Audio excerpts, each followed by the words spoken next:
Senior analyst for Ethiopia in the International Crisis Group, William Davison, is joining me now virtually from Nairobi for an update. William, good afternoon. Welcome to today. Thank you very much for your time here on eNCA. Well, the talks are underway. It's day 3. Can we realistically expect, I don't know what is the sense you are picking up around these talks, because the media has been barred from attending. So there's a kind of a media blackout. But from the outside, the media has witnessed that the various role players are in Pretoria meeting. Can we expect some progress that will lead towards a meaningful and lasting peace? Well, it's early days, obviously. I think the positive...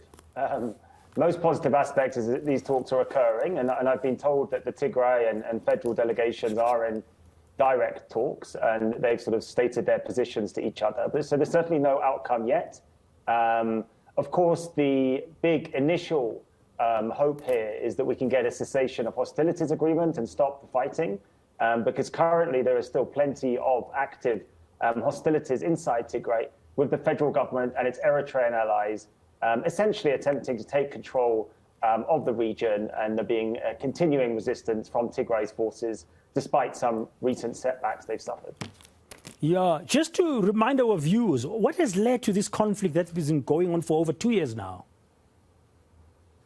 Very bitter political dispute between the federal and the Tigray leadership. Tigray's leaders were influential in the federal system. Before Abiy Ahmed, the prime minister, took power in 2018, they had a very bitter falling out that culminated in a constitutional dispute after Tigray tried to autonomously run its own regional election in defiance of federal authority, and that paved the way for war. And then Eritrea's role is really because of the deep enmity between President Isaias and the leaders in Tigray of the TPLF.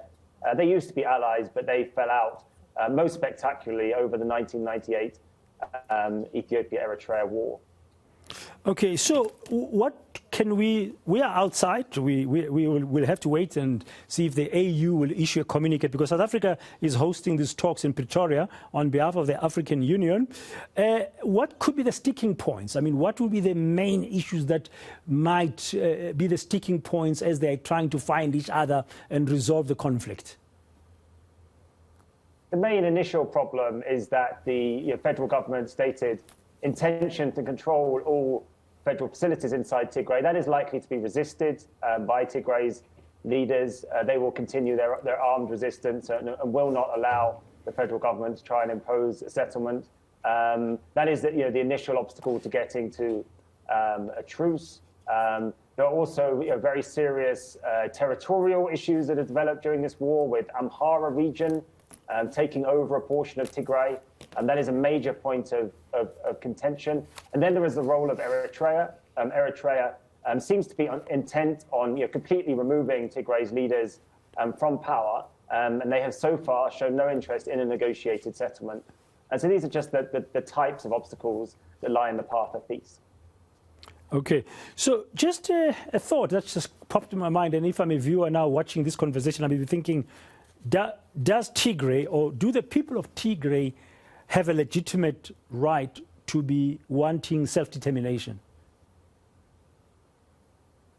Of course, these questions are highly subjective. They are the subject of political debate, and at the moment, unfortunately, they're the subject of war. What we do know is that Tigray does have a long history of relative autonomy. We know that the people and the leadership seem to be fairly united in resisting what they see as the imposition of a settlement by the federal government, and certainly resisting the type of atrocities that are being committed during the war. We also know that Ethiopia's current constitution does promise untrammeled self-determination, really, for groups, even up to and including secession.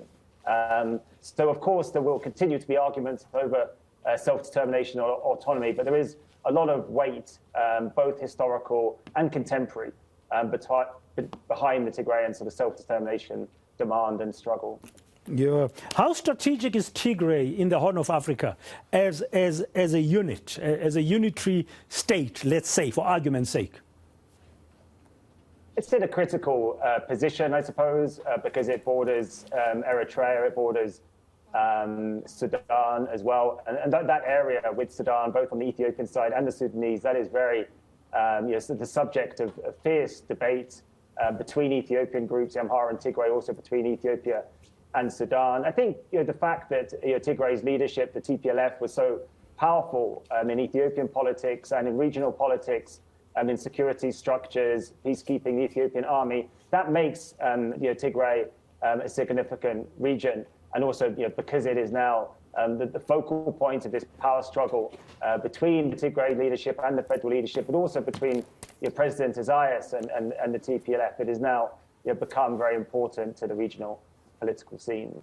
Yeah, and some recent conflicts in Africa, historically, in recent history, have also been about mineral resources, about access to resources. Is Tigray a very rich area from what you know, different aspects? I mean, I'm asking this because sometimes the genesis of a conflict might be more than just political. I think that the roots and the causes of the conflict are, as I've described, power struggles between political elites, arguments over autonomy and this type of thing. Of course, resources and economic considerations are there. This area of Western Tigray that Amhara has taken over, that is a relatively fertile sesame exporting part of Tigray. Also an area in southern Tigray is another fertile agricultural area. And then there certainly are deposits of gold and other precious metals and minerals, which people may have an eye on in terms of the future commercial possibilities there. But I would say primarily this is a political struggle. But of course, those types of resource questions underlie political disputes. Yeah, and where do the guns come from? I mean, Tigray is a region up north there, as you've explained, in Ethiopia. The Ethiopian government, of course, has got its defense force. Do we have any clues funding the Tigrayan fighters?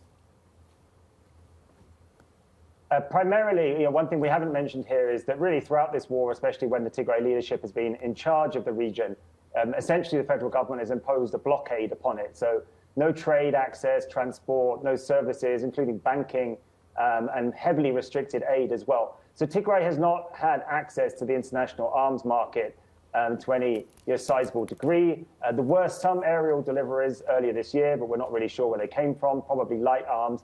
But it seems that the arms that the Tigray forces have, they've either stockpiled or they've commandeered during the war after winning battles against the Federal Eritrean and Amhara forces. So that is the three main sources. But certainly the Tigray leaders claim that most of the weapons they have captured in battle. Okay. Finally, William, South Africa's role. I mean, South Africa is hosting these first formal negotiations between the warring sides in Pretoria here on behalf of the African Union. A former deputy president of South Africa, Phumzile Mlambo-Ngcuka, has joined a former Nigerian president who's the main envoy of the AU, that's Olusegun Obasanjo, together with the former Kenyan president, Uhuru Kenyatta. The choice of Pretoria as a venue for these formal talks, what's the significance of that? I mean, from an international perspective, when you are watching these talks taking place in South Africa, all the way far from the Horn of Africa, what's the significance of that? It's a sign that Africa's heavy hitters are getting involved. So far, we've seen relatively ineffective efforts from the African Union and envoy Obasanjo. The US has been involved, but obviously it's restricted in what it can do. So I think the hosting of the talks, involvement of the South African Kenyan leaders is a sign that African leaders are beginning to take this conflict much more seriously, which is absolutely necessary. I also just wanted to mention that at the beginning of the conflict, Tigray's leadership moved against a federal military command station inside Tigray as they feared federal intervention. So they did capture a large stockpile of weapons then. Yeah, okay. We're going to have to wait and see what happens in these talks, if they produce any form of a truce, which from what you've told us, it could be a challenge, a big one, but we have until Sunday, and maybe we'll find out afterwards. And I would love to pick your brains after maybe next week, William, again here on Today, to say about the outcome of these talks in Pretoria. Thank you very much for your time this afternoon here on Today on eNCA. William Davison, senior analyst for Ethiopia, of the International Crisis Group, talking to us all the way from Nairobi in Kenya. One of the facilitators of these peace talks in Pretoria is the former Kenyan President Uhuru Kenyatta.